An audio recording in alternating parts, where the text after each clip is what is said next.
Forced to work from home by your employer? Laid off or feeling depressed at home? Do you want to make money working from anywhere? We'll show you how to do it from your couch. It's time for another episode of the Work From Home Show. Coming to you from their homes in Austin, Texas and Tampa, Florida, here are your hosts, Adam and Naresh. Welcome back to another episode of the Work From Home Show. Homies, homegirls, homeboys, home trans, all the work from homers out there. I'm your host, Naresh Vissa, with Adam, as usual, my co-host. And we have another awesome guest on the show today. His name is Charles Vogl, best-selling author of The Art of Community, 7 Principles for Belonging, and author of the new book, Building Brand Communities, How Organizations Succeed by Creating Belonging. So we thought a lot of these topics about community and building communities and joining a community were very relevant to our work from homers out there, because being part of a community is just a very important part, I think, of belonging. And so Charles has written 2 different books about these topics and is here to discuss these on our show. So Charles, welcome to the Work From Home Show. I'm delighted to be invited. Yeah, let's start the discussion by talking about loneliness. And how do you think people who are feeling lonely during these times of maybe joblessness, maybe being locked down, maybe health reasons, how can people feeling lonely during these times transform that loneliness and that separation into connection and belonging? Wow, well, that's a big topic. Let me just first contextualize the conversation. You and I are talking now, 6 months into the COVID pandemic. And so we are living in a time where literally nobody we knew alive or know alive has ever had to deal with this level of imposed social isolation. And it's hard for, I think, everybody. And I also want to mention that even before this pandemic, the research shows that we're living in the loneliest era of American history. And there's some really sober research statistics that indicate how bad it is. One of them is suicide, but that's just the tip of the iceberg. We also know the number of people Americans have to talk about important subjects has gone down dramatically.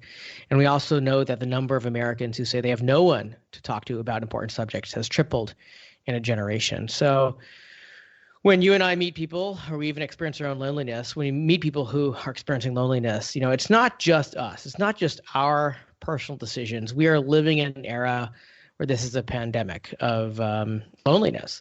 In fact, former Surgeon General Vivek Murthy just released a book in this last year about the loneliness epidemic that he understands and has witnessed in his healthcare lens.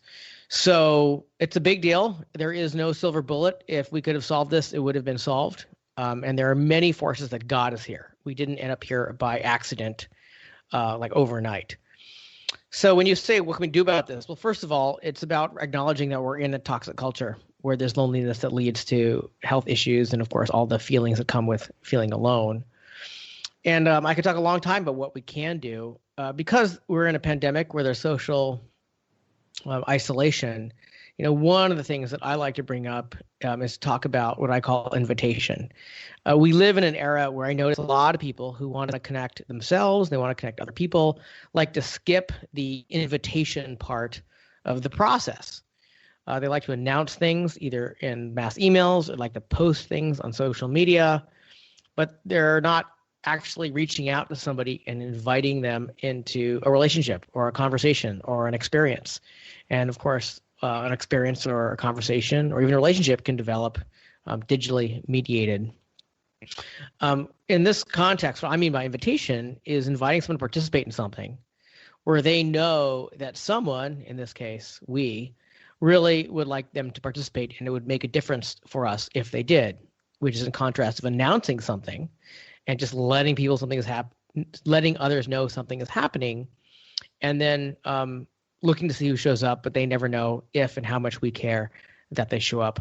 I'll give you an example. I had a friend visiting my home, and there were several people over, and she had just recently moved to the San Francisco area. And she said that she wanted to build relationships and community in her neighborhood. So she told me she hosted a brunch in her neighborhood, and she told me nobody showed up.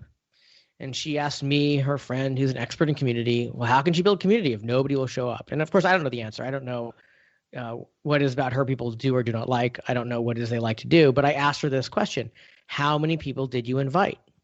And there was a long pause, and she looked a little bit embarrassed, and she said, well, I posted it on social media. Well, she invited nobody, and nobody showed up. I don't know if she'd invited more people if they would have shown up, but I do know this. She got exactly the kind of results I would expect to get when you invite nobody. So one of the things we can look at when we're feeling lonely is, who are we inviting into conversation, into experience, into a shared meal, into our lives? And the other thing I like to bring up in this time is what I call intimate experiences, or as we call them when we're planning events, campfire experiences. We live in a time where there's a myth that bigger events with more people are more better. And it's just not true. The two of you who are hosting right now, the number of events you've been to where you're in a room with a lot of the people who you didn't know at all or didn't know very much, and you left only in what we call an arena space where you don't have control of who hears you and how intimate you can speak, and you left and felt really connected with the other people, is about zero. You might have gotten lucky a couple of times, but it's about zero. The times you left an experience and felt really connected, it was when you're in an intimate space. And we call these campfire experiences because most people have sat around a campfire and noticed the conversations they had there allowed them to connect in ways that they don't connect in other places. And one of the things we can notice is what's going on around a campfire. And we say that there are three criteria. One is we're physically close enough to have a possibly intimate conversation. In a digital space, that means a small enough room. The second one is we have time with permission to have a possibly intimate conversation, i.e. they're not listening to some expert who wrote a book who thinks he's smart talking about things. And then lastly, all the distractions that might pull away from that intimate conversation are handled. So that could be a TV above my head with a football game on, someone coming around to upsell drinks, someone coming around to upsell tickets, or a band playing so loud we can't hear each other. All that stuff is handled so that there's the possibility of an intimate conversation. And that's typically when we start feeling more connected and belonging. So are you talking kind of segmenting your community in some ways and seeing, like, if I want to have a brunch, I'm going to invite these people. If I want to have, a book club, I'm going to invite these people. And is that kind of what you're talking about? Kind of looking at your list and breaking it down by what kind of relationship do I have with them and what relationship do I want to have with them? Is that what you're talking about here? No. You can have an intimate experience and you can invite anybody to anything, as long as you make sure the conditions or the criteria are right, so there's the possibility of intimate conversation. And that can be a book club, or that can be a soccer club, or that could be classmates. It doesn't matter. And typically when we look at people who are hubs, one of the things that makes them really effective is they actually connect more than one community. So they're connecting the church group and the soccer group and the professional group and the volunteering group. So it may be that inviting people from different areas into an intimate experience is going to be more powerful.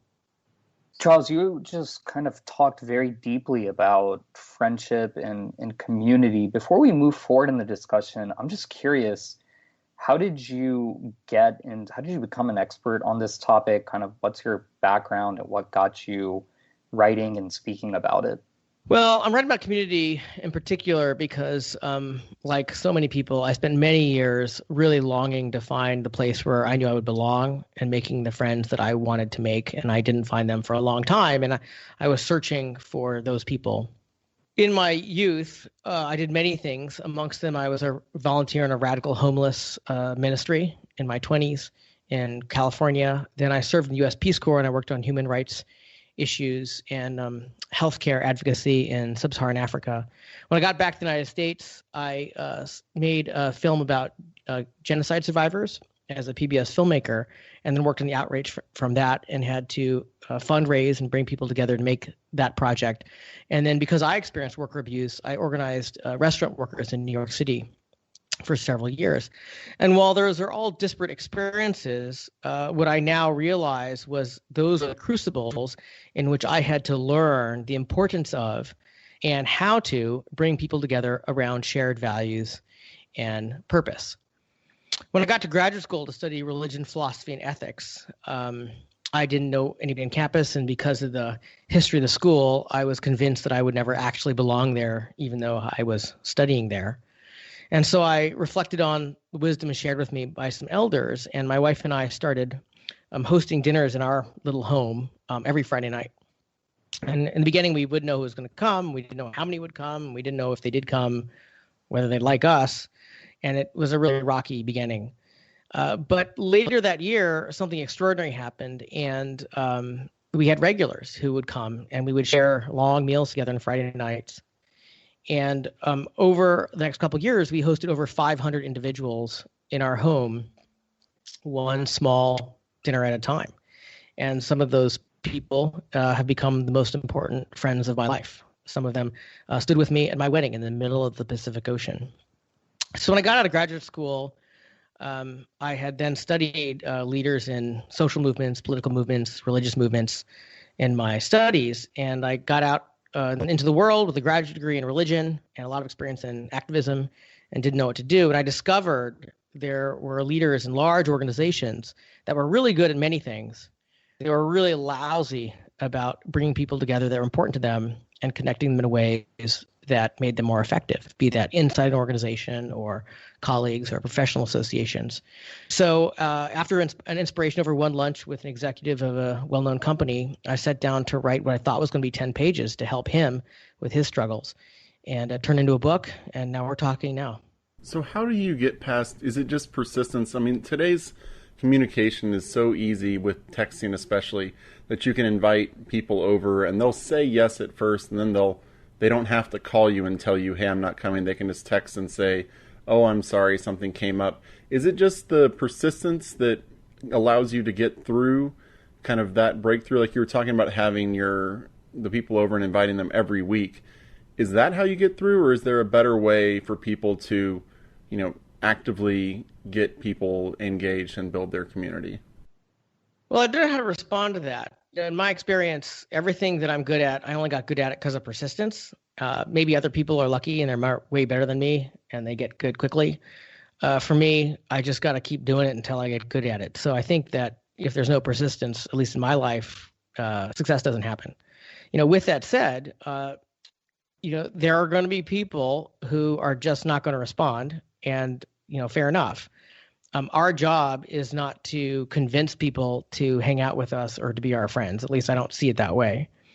When I talk about building community, I say invite, because the invitations have power in and of themselves.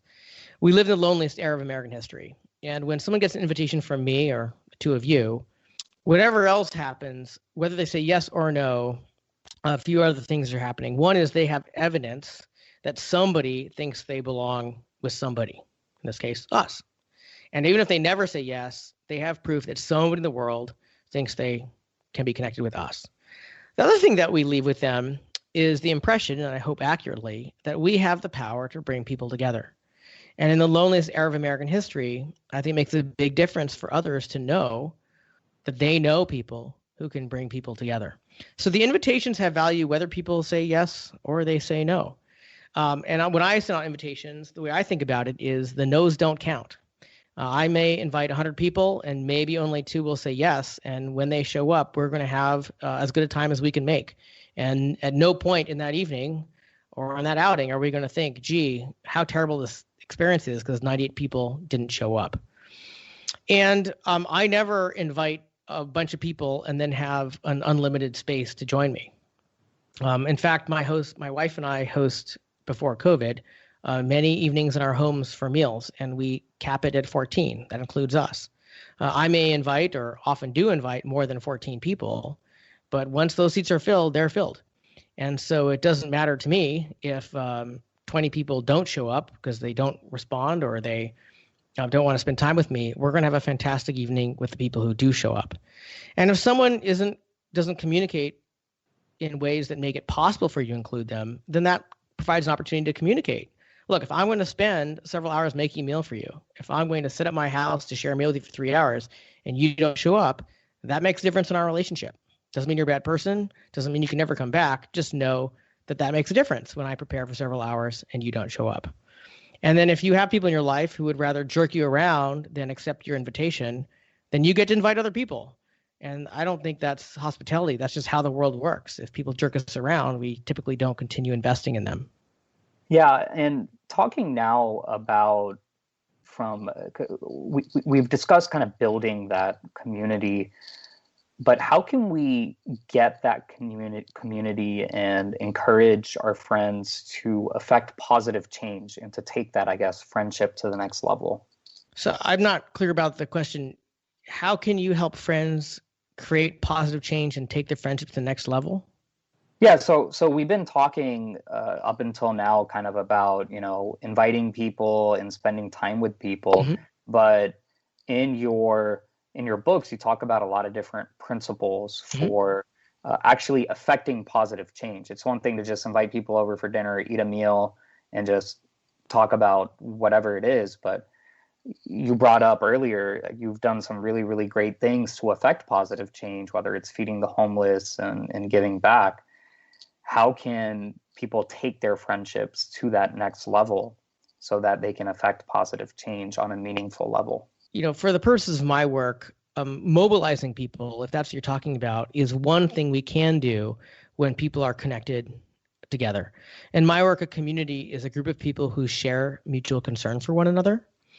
And you can have a bunch of people who go out to pick up trash together and aren't connected in such ways that care about each other. Maybe they just want to have a day volunteering, or maybe they're fulfilling some public service, but they're not connected. Or you can do that with people who are connected. And mobilizing can be done with or without community. My work has to do with how we, in a leadership role, be that formal or informal, bring together people who share some shared value and hopefully at least one shared purpose together. Once we've done that, then we can invite the community that we've created, no matter how big or how small, to do things together consistent with those shared values and those shared purpose. Living in the time that we do now, with so much loneliness, I'm a big believer that, quite frankly, just making friends, just letting other people know that you care about them and you're available to them and want to be in a relationship, that's a huge positive change in somebody's life. And for many people, that's actually a life-saving change. And for better or worse, I've been doing this long enough with enough people that I know that many lives have been saved simply because someone reached out and invited them into connection. Why do you think it's so much harder to build friendships and actually meaningful relationships as an adult as opposed to as a younger kid? I mean, it seems like as we get older, it becomes harder and harder to, at least personally, I've found, to build your community. But whenever you're younger, it seems like, yeah, you can just start with a base of, we go to the same school, and then it naturally kind of progresses as you move along and your friendship gets deeper. But as an adult, it seems, and this is what I've seen from a lot of people that I've met, is kind of your social circle almost disappears as you get older. Why do you think that is? Well, you've touched on a lot of issues. So first of all, I think one of the things that's going on is, as you and your cohort are getting older, you're just not investing the time that you spent when you had less responsibilities in developing relationships. And there are a number of things in our culture that are causing us to actually connect less with people. So we know the research shows that time on social media actually makes people less happy. It's unclear what's going on in social media that makes us less happy, but we know that it's happening. And think that in aggregate, every minute that you spend on social media, not just you, your whole generation, our generations, is at some level above zero, not a minute you're spending in a deeper relationship. So you're investing more in weak ties that may be more what I call avataring. People are presenting this version of their self they think the world wants to see. And you're spending less time in a deep relationship, a connected relationship where there's more vulnerability. And if we look at that time from age 25 through 35 and put that together, that makes a profound difference in who your friends are and how you spend time with them at the end of those 10 years. So that's at least one thing that's going on. Another one is I find our culture doesn't really value the time of spending time with friends without an agenda, especially in organizations that are learning to run with virtual meetings. I call it the tyranny of the 1 hour Zoom call. Things have to get done in 1 hour, and there's not a lot of room for chit chat, and there's an agenda. And all those little conversations that would typically happen before or after or follow up in the hall, they're just all evaporated. And so part of it, we're just not investing the time to have those relationships. So I could start there. My guess is if you yourself are finding that you're losing your community and you're not finding that you have one of the things that might be going on is you're not yet investing in building the new community where you are, consistent with what you want. And you're not special. That's just our era. Well, talking about social media, Charles, because social media has become such an important strategy in building, I guess, an online and digital community. And I think you would probably agree with that. I mean, the influencers, the people who have, I myself have joined these online communities, and some of them have changed my life. Mm-hmm. So I just want to get your thoughts about building communities on social media. Mm-hmm.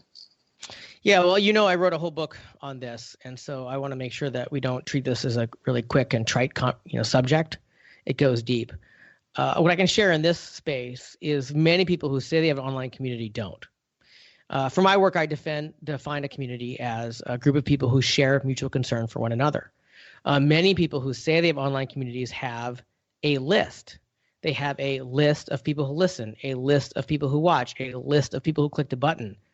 None of those people, or virtually none of those people, are actually invested in the welfare of the other people on that list. This doesn't make lists bad. It doesn't make audiences bad. It doesn't make what we call broadcasting, one person sharing communication to others, bad. It's just not community. And so when we don't get results relationally or helping one another that we expect from community, we shouldn't be surprised. We call these mirage communities. People may say they're communities. They may look like a community to someone who isn't educated. But when we look closely and when we understand the markers of a real community, we see there's something else. It's important that we can recognize the mirage community so that we don't, A, expect things from our mirage community that it'll never deliver. And second, when we see people bragging about how successful they are, we can recognize who's not actually having success. They're just mostly bragging. You mentioned before, that we're losing all those times with our coworkers, after the meeting and, not having the talks in the hall. How can a business then foster a sense of community with their employees in a time where we're not getting that chit chat? Like, can you just schedule meetings that aren't actual meetings? They're just kind of hangouts? Or do you just have to tell your employees, hey, feel free to talk to each other whenever during the workday or, on Zoom or whatever? How do you do that as a business? So there are many ways to approach this. For me to provide a simple checklist would be dishonest. It'd be like you asking me, how do I make my marriage better? And until I know you and the history of your marriage and what you want, there's really isn't a very helpful conversation. Some of the principles we can recognize is giving people time to have the conversations they want to have without distraction by somebody else's agenda. So one of the principles that I use when I'm having meetings with my clients is we schedule, and at least I schedule, what I call parking lot time. So we'll have a meeting from 1 o'clock to 2 o'clock, say, and I'll make it known I can be on for another half hour for a parking lot conversation. And what we mean is we can have that conversation we would normally have after an in-person meeting in the parking lot.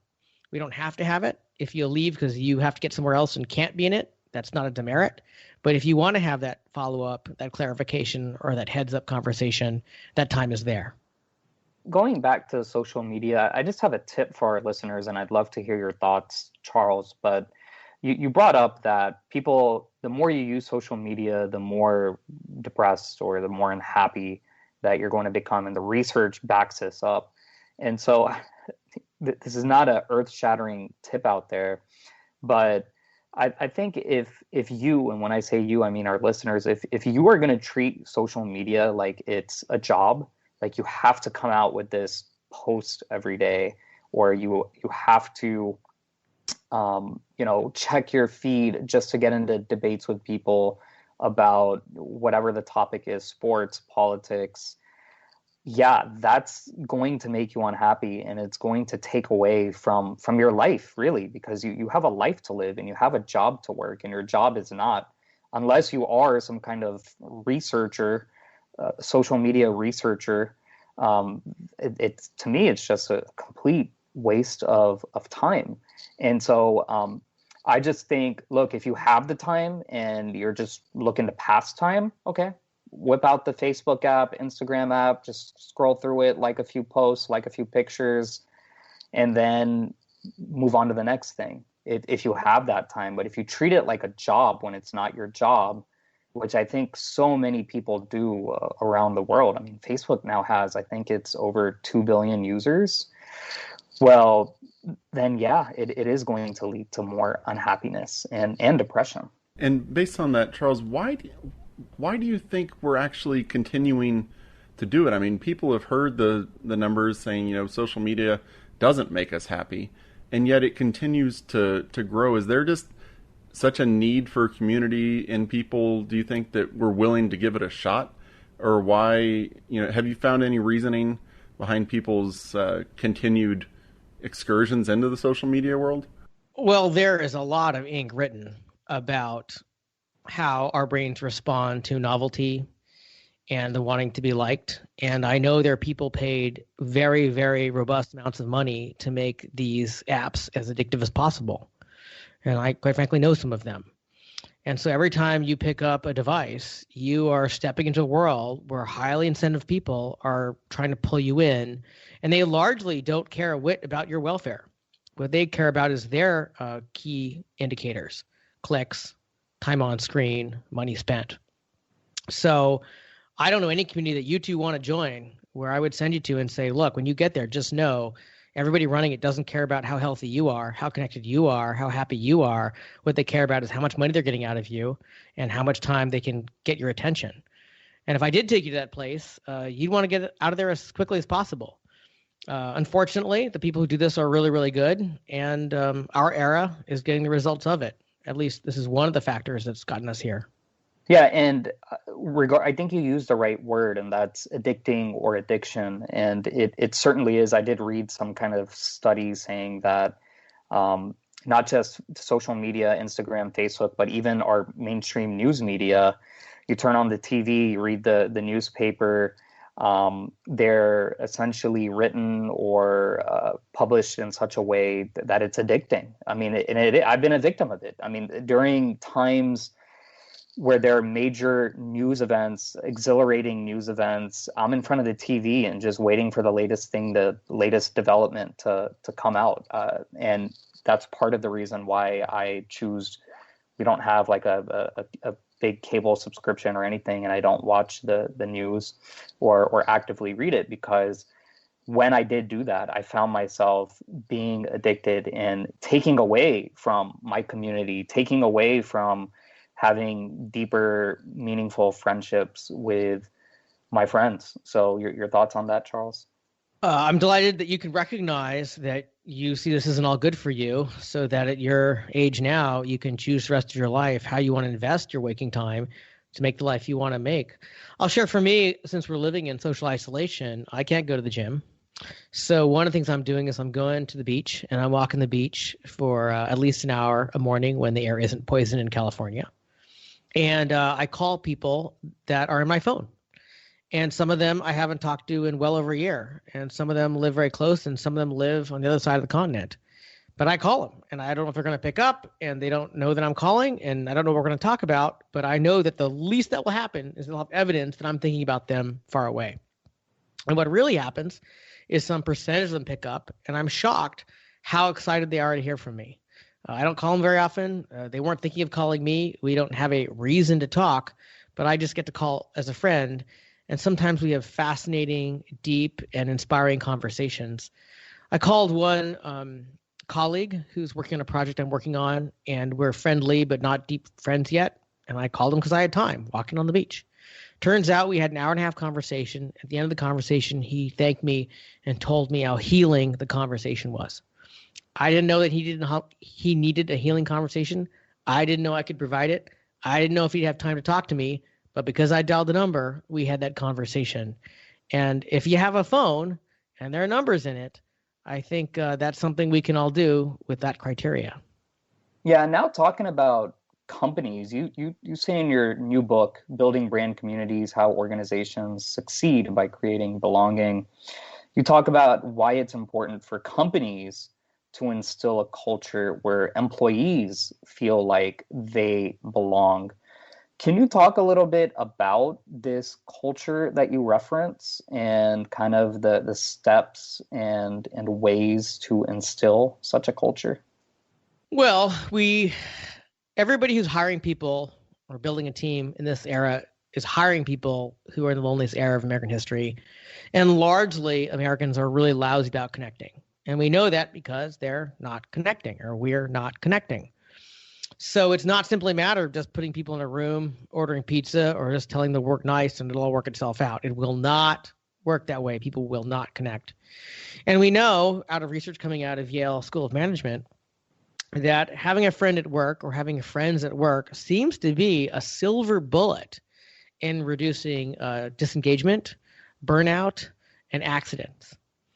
Amongst a bunch of other things, access to innovation. And it's not rocket science. If you have friends at work, you have people to ask for help and you don't make the accidents. When you're feeling burned out, you have people to commiserate with. When formal chains of authority are blocked up, there is an informal way to get information and to innovate. So organizations have overwhelming results when they start connecting people. This is one of the reasons why Google invests in those cafes in every time zone in the world, and they want their employees to talk to one another. I'm working with Google right now. They're very serious about creating a culture where their employees can talk, and they're one of the most admired companies in the history of the world for innovation. There's no accident there.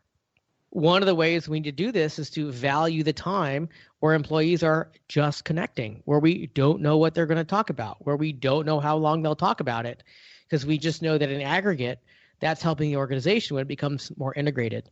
My wife is an executive with a tech company right now, and she's working remotely like millions of people are right now. And she's really frustrated because in the old world, she could walk over to the legal department and ask a quick question in 40 seconds, get an answer, and move on with her day.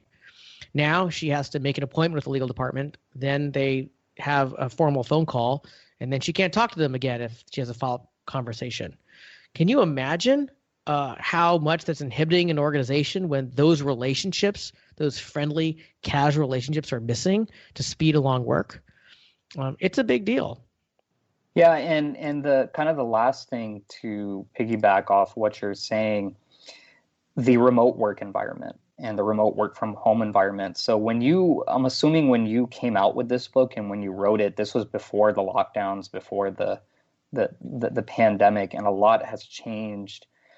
And a lot is going to continue to change, I think, over the next 2 years, because if you look at U.S. history, recessions, they don't last a quick 6 months and then they're gone. They have an impact over approximately 3 calendar years. So this is, we're in unprecedented times. So are your principles still very much applicable in today's remote work from home environment? Yeah, my work has to do with distinguishing ideas, phenomenon, patterns, and missings, and offering tools that leadership can use to create community. And I like to think that everything I write about is really, really old, thousands of years old, and I'm distilling and translating it for the leadership of our time. These principles are durable even through this pandemic. How we apply them differ. So one of the principles I've already discussed is this campfire principle, this idea that the real connections happen in intimate spaces. They don't happen in arena spaces. And you referenced earlier your listeners broadcasting to a list and feeling empty, feeling unfulfilled. Well, that's not an intimate space. Broadcasting is not an intimate conversation. It's not bad, but it doesn't get to that really connected relationship. So one of the things I'm working with my clients is noticing where and how they're inviting the people they want to connect, be that inside or outside the organization, into these intimate spaces to have conversations where members can talk about the subjects they want to talk about, which is unfortunately really uncomfortable for some of them because they want to agenda every single minute. Well, when you agenda every single minute, members can't bring forth what's important to them, what's on their mind now, what's distracting them that wasn't distracting them before COVID. I was on a meeting with a Google team actually earlier this week. And in part because of the training they're getting, they started the conversation with a prompt that says, what's loud for you right now? And the four of us on the call went around, and one of the members talked about she's living in Portland, and she can hear the police clashes with protesters daily and nightly. Well, that's a pretty distracting, emotionally wrought context to be in a business meeting. We didn't know that until someone gave her room to bring that into the space and was off the agenda of accomplishing something else. And of course, that shifted how we related to her and understand how she's relating to the work. So the principle of the campfire absolutely applies. And one of the things that we were making space for was room for vulnerability. She did not say, I feel great, I'm really effective, I'm more efficient than I've ever been. She said, I'm really distracted because I hear things that are really disturbing me. And then we could hear her for who she is, and we could accept that given the context. And that's a very old idea. It doesn't matter whether it's over Zoom or it's during a pandemic or otherwise. Great. Well, that's Charles Vogl. Charles, he's we're going to have to edit that out. Charles, he's the best-selling author of The Art of Community, 7 Principles for Belonging, and the new book, Building Brand Communities, How Organizations Succeed by Creating Belonging. The websites, he has 2 of them, charlesvogl.com, that's Vogl, Vogl is the last name, charlesvogl.com, and also buildingbrandcommunities.com, www.buildingbrandcommunities.com. Charles, any final thoughts you want to share with our listeners or anything else you want to promote? Well, I'll share here that it gets pretty sober when we talk about how lonely our era is. And I think the 2 of you, it sounds like, and probably most of your listeners can emotionally empathize with experiencing loneliness in this era. I have, which we talked about. And it can feel depressing. So what I'd like to share is, look, there's a desert out there. It's a desert of connection. And the good news is that in a desert, you don't need a very big hose to make a difference for where you're watering. All of us have people we care about, and we have people we want to connect more. And for better or worse, it doesn't take very much to connect the people around us because they're so desperate for someone to come in and invite people into our spaces and connect. And as you heard, me just calling people who don't know that I'm calling, who don't know what we're going to talk about, can be a really profound difference in their day and maybe their year. So please don't think this is harder than it needs to be. Absolutely agree. Great words of advice. Charles Vogl, thanks so much for coming on the Work From Home Show. And to all our listeners, our website, workfromhomeshow.com. That's workfromhomeshow.com. Get on our mailing list, check out all of our previous episodes, and contact us if you have any questions or topics you want us to discuss on the show. That's hello@workfromhomeshow.com. Email us, hello@workfromhomeshow.com. Charles, thanks again for coming on our show. And to all our listeners, keep on working from home.